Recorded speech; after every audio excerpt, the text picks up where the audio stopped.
Mork calling Orson. Come in, Orson. Mork calling Orson. Come in, Orson. Incoming message from the big giant head. Extra, it's the big giant head!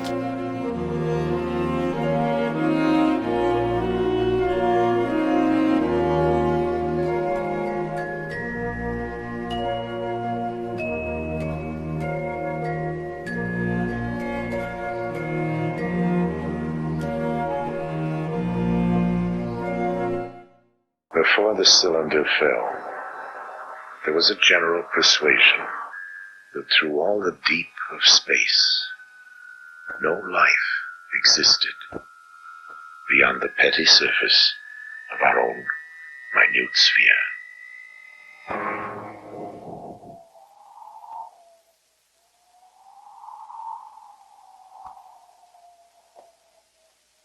We know now that in the early years of the 20th century, this world was being watched closely by intelligences greater than man's.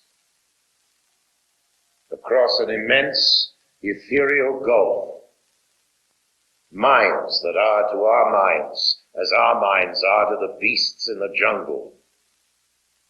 Intellects, vast, cool, and unsympathetic, regarded this earth with envious eyes, and surely drew their plans against us. Hello, I'm Orson Welles, and I've been quoting from another Welles, no relation, H.G. Wells, the distinguished novelist, historian, prophet, who was also the great master of science fiction. He wrote The War of the Worlds, on which was based a certain notorious radio broadcast, which, as some of you may remember, sent many thousands of our listeners panicking into the streets all over the country. H.G. denounced me for doing it, but later when he realized that our broadcast, like his story, was not intended to cause riots, but just to entertain, we got to be good friends. I was forgiven. Whether all those people who jammed the highways and even took to the hills to escape the Martians have forgiven me is another matter. This is it. We thought that this was it. Listening to that show, I said we were very impressionable at that age because of Buck Rogers and Flash Gordon, and that really made a big impression on us. One fellow in particular who owned a store took the money from his cash register and loaded his car up with food and took off for the mountains and left his wife and children at home. New York City was just demolished, and they were coming closer. All of North Jersey is an inferno, and they are proceeding south. I can conceive of no nightmare as terrifying as establishing such communication with the so-called superior, or if you wish, advanced technology in outer space. George Wald is a Nobel Prize-winning biologist, one of a group of distinguished scientists meeting on the subject of extraterrestrial life. All of the people you will be seeing in this program, scientists, radio listeners, Orson Welles, have one thing in common. Each has had reason to believe in the likely existence of non-earthly life in the universe. I think there's no question but that we live in an inhabited universe that has life all over it. What I'm imagining is the facts that I've just stated becoming generally known, so that people know that out there is a million other civilizations. They all look fabulously ugly, and they're all a lot smarter than us. That seems to me useful and a character-building experience for mankind.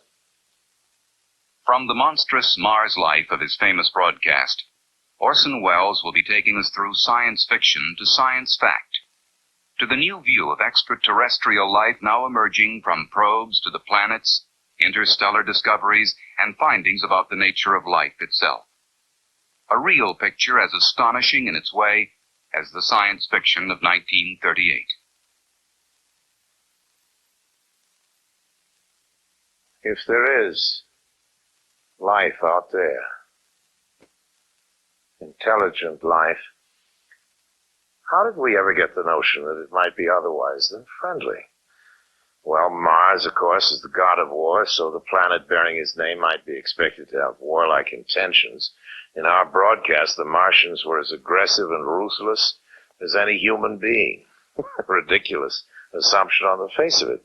They were supposedly as bad as we are, at our worst, and also much uglier. They brandished death rays in their slimy tentacles. And for a while at least, just toward the end of the radio play, they appeared to be totally invincible. What finally stopped them? Well, here's the way it went. In the words of the mythical Professor Pearson of Princeton, who was our commentator, I remember, he said, writing in his journal when the whole thing was put together again and the world was in business, I remember wandering through Manhattan, standing alone on Times Square, catching sight of a lean dog running down 7th Avenue with a piece of dark brown meat in its jaws. I walked up Broadway, past silent shop windows, and suddenly I caught sight of a Martian machine.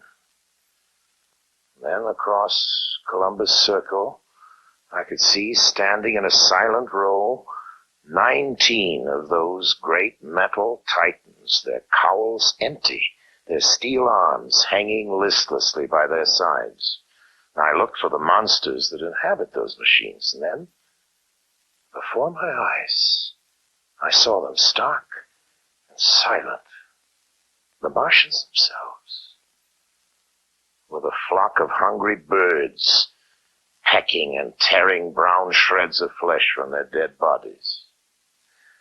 Later, when their bodies were examined in laboratories, it was found that they had been killed by disease bacteria, against which their systems were unprepared. Slain after all man's defenses had failed by the humblest thing that God in his wisdom had put upon this earth, the common cold. And that's the way it was. Well, quite a lot of things have happened in the world since then.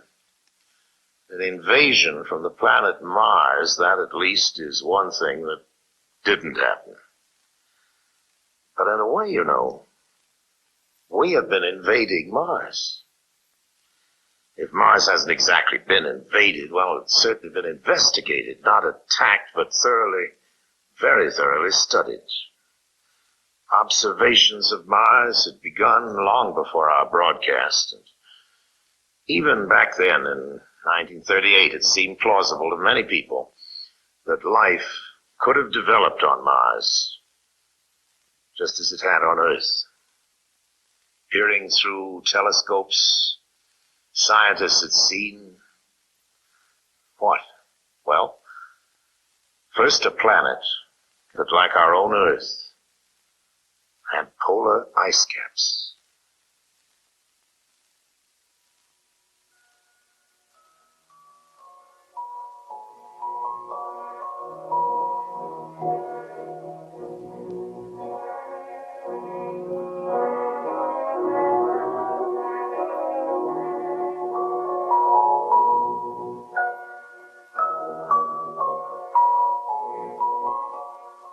They were fascinated to see that the ice caps grew and receded with each year. Large areas changed color with the seasons. Did that mean vegetation? Straight lines were sighted on the planet's surface. Some called them canals. The American astronomer Percival Lowell believed that these Martian canals had been created by an advanced technological civilization. First in 1965 and then again in 1969, NASA sent spacecraft to fly by Mars and send back scientific measurements and close-up photographs. This is picture 21, a red picture, wide-angle picture, fantastic picture. That's beautiful. That's beautiful. Look at the little craters. This is a narrow-angle camera view. The Mariner missions were great achievements for the scientists. But the pictures of Mars showed a world of total desolation. Was Mars less like the Earth then and more like the Moon? There were no canals, no cities, no areas of cultivation, no signs of upheaval or layering in the Martian crust to indicate that the planet was active or evolving geologically. The pictures revealed no volcanoes to spew out gases that could enrich the atmosphere, and water, so essential to life, seemed to be present only in traces. The atmosphere was so thin as to make the possibility of life seem even more remote. For the fans of science fiction, not very exciting. But for scientists, the whole excitement is finding out the facts. That's the whole name of the game. Now, these first flybys had revealed only some of the facts. But all the same, the exploration of Mars and of all the other planets of the solar system was actually getting underway. I can't feel that any person with any soul can look out on that universe that surrounds us and can imagine the immensity of it and the history of it without being rather impressed with the idea that we, as little atoms made of the same stuff those stars are made of, have the capability to regard the other part of the universe. One piece of the universe has the ability to look at another part of the universe and wonder about it. That's a very amazing thing, and it brings into one's mind all kinds of thoughts about religion and philosophy and so on. But don't ask me about life on Mars, okay? In the fictional Martian story, in the War of the Worlds, it was understood that the Martians were fighting for their own survival. Their planet was growing so cold and inhospitable that they might perish if they remained. While real life, confined to such a planet, would fight for survival by trying to change itself, by evolving. Every living thing on Earth has evolved from the lowly, the invisibly small microbe. Given nourishment, the microbe will grow colonies so vast that they rapidly become visible to the eye. Here on our planet, microbes have adapted to survive the most hostile conditions. Arid deserts, the frozen Himalayas, in trenches under thousands of tons of pressure in the ocean deeps. Biologists at Ames Laboratory are discovering adaptive capabilities in life forms that a few years ago would have been regarded as fantastic. Within the cooling systems of atomic reactors, organisms have been discovered flourishing, where radiation could be expected to destroy any living thing. In hospitals that use ultraviolet for sterilization, strains have been found resistant to the killing radiation. Biologists are growing organisms in salt solutions, in acids, in alkalines, in ammonia gas, in boiling hot springs, in ice that is thawed for part of every day. In the vacuum of a space simulator, life forms have been flourishing for years without oxygen.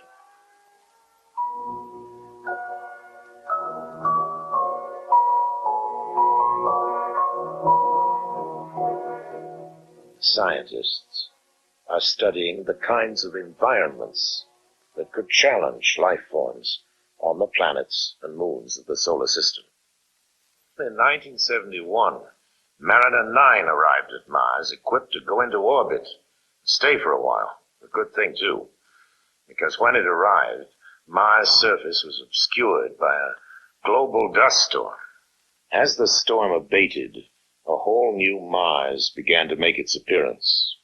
The first feature that swam into view, poking up through the dust, appeared to be a huge impact crater. But it stood miles above the Martian lowlands on the peak of an immense mountain, Nix Olympica. And as the dust settled further, the stunning truth emerged that the mountain on Mars was indeed a gigantic volcano. So, geologically, Mars was not a dead planet after all. Vast stretch marks on the planet showed that Mars' surface is shifting and changing on a colossal scale. Mars is beginning to look, geologically at least, more like the Earth and less like the Moon. And then new evidence of water has begun to turn up in surprising ways. Among the many clouds in the Martian atmosphere, some have been found to be composed of water. Then close-ups of the surface have begun to turn up strange, sinuous patterns. Some compare with the patterns cut into the surface of our own planet by the Mississippi River. Slowly the interpretation emerged that only a fluid flowing continuously over the Martian surface could have caused such patterns of erosion. Some scientists didn't agree, but astronomer Carl Sagan theorized that Mars indeed contained a great deal more water than we'd supposed. The water might remain locked within its crust as permafrost during ice age times such as the present, but during cycles of warmth, when the polar caps release gases to form a heavier atmosphere, the water may be released into clouds. Such clouds could bathe the planet in rains for thousands and perhaps millions of years. If Sagan's interpretation is correct, life could have originated on Mars in favorable cycles and may have adapted itself to harsher conditions as they developed, and indeed may exist on Mars to this day. Exobiologists are studying other environments, even as they prepare to search directly for life beyond the planet Earth.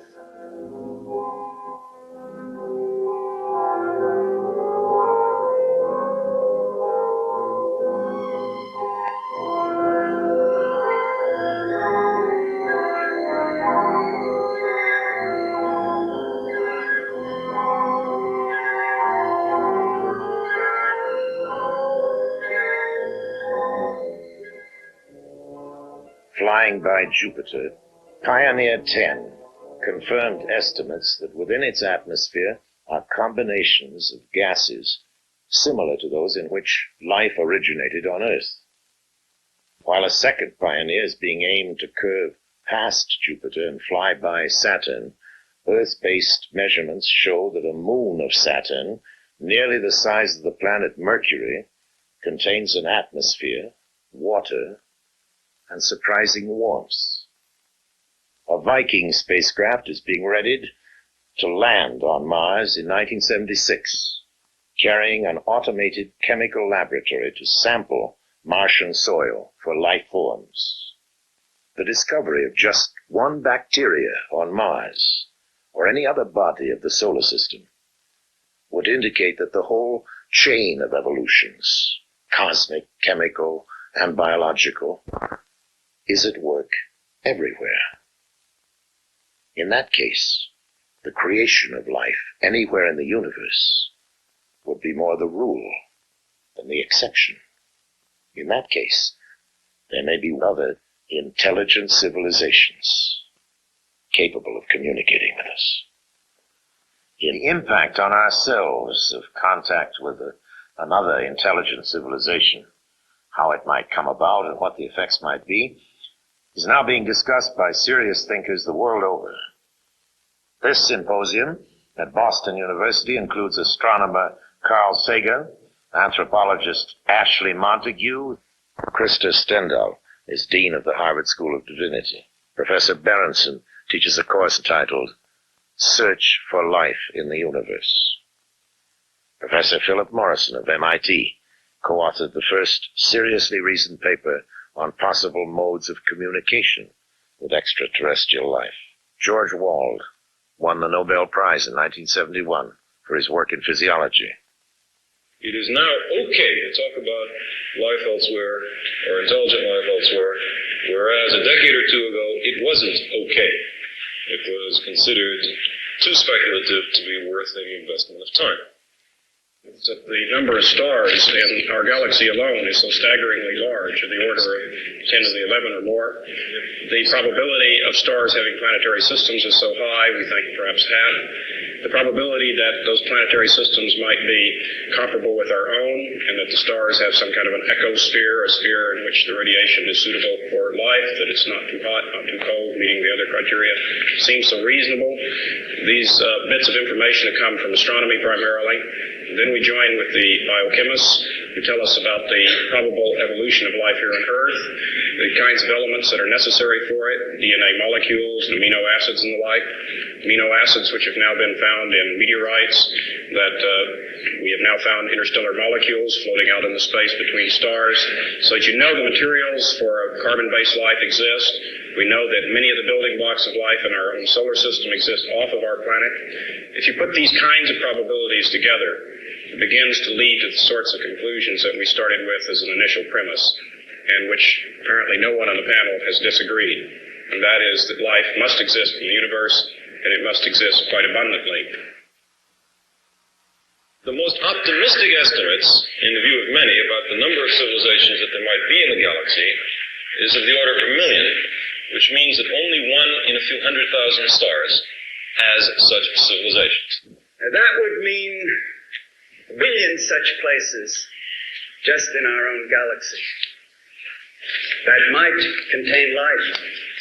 As I believe there's a society of these groups, not just one. There are probably very many. If there's only one, we have no hope of finding him. There are probably thousands, maybe as many as 1 million. They probably already have had a long history of this same experience of finding new ones and bringing them into the network. And I would imagine an advanced civilization wanted to talk to us. They would say, oh, well, look, those guys must be extremely backward. Go into some ancient museum and pull out one of those, what are they called, radio telescopes, and beam it at them. In 1970, a study of the feasibility for picking up interstellar communication was made in California by a number of radio scientists there, as well as astronomers and others. It's called Project Cyclops. The outcome of that study was that the United States had the technical capability of building a large radio array, which would be able to scan the heavens with fairly great resolution and power sensitivity out to a distance of many hundreds or possibly thousands of light years, with the very distinct possibility of picking up a signal if it were there. Our present technology is able to detect ourselves anywhere in this galaxy of about 250 billion stars. First, the people beaming the message will be incredibly alien. Even if their biochemistry resembles the biochemistry Professor Wall teaches, it will not be all that close, you know. It will have enzymes, but it will be, the LD situation will be quite different, and I don't know what chains of enzyme systems they will have at all. And you couldn't eat their food, very likely, even though they're the same biochemistry. Any more you would eat the food of a mushroom, it's very difficult to eat that.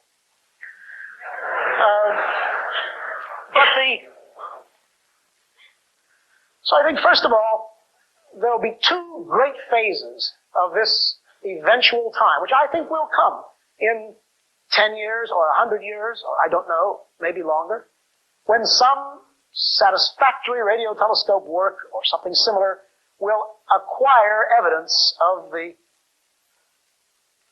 deliberate beaming of a message, protracted message out into space.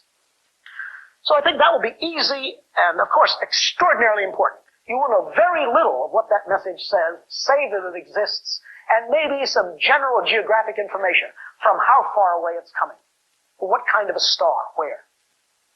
And then I think that you will have pouring into the recorders, week after week, month after month, decade after decade, an enormous body of obviously interesting and meaningful pulses. And you'll be able to read them slowly and fitfully, because they will not be coded, but they'll be anti-coded. That's to say, the people who designed them, the beings who designed them, will have thought very carefully how to make the maximum number of mathematical clues. The best way to single out the meaning will be made available. I think the most important thing that it will bring to us, if we can finally understand it, will be a description, if it exists at all, of how the beings disposing of great technology, were able to fashion a world in which they could live and persevere and maintain something of worth and beauty for a long period of time. And finally, it would end our social and cultural isolation. To date, we have been bounded not only into our own countries and into our own small regions on this planet, but most assuredly within our solar system itself. If there are the tens of billions of other civilizations which the predictions indicate might be, then we would join a larger galactic community. In 1976, we're going to be able to explore Mars for perhaps not so humble microorganisms.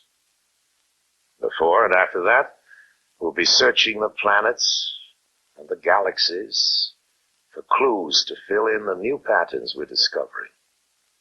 The evolution of evolutions that has produced us and the possible millions of other civilizations.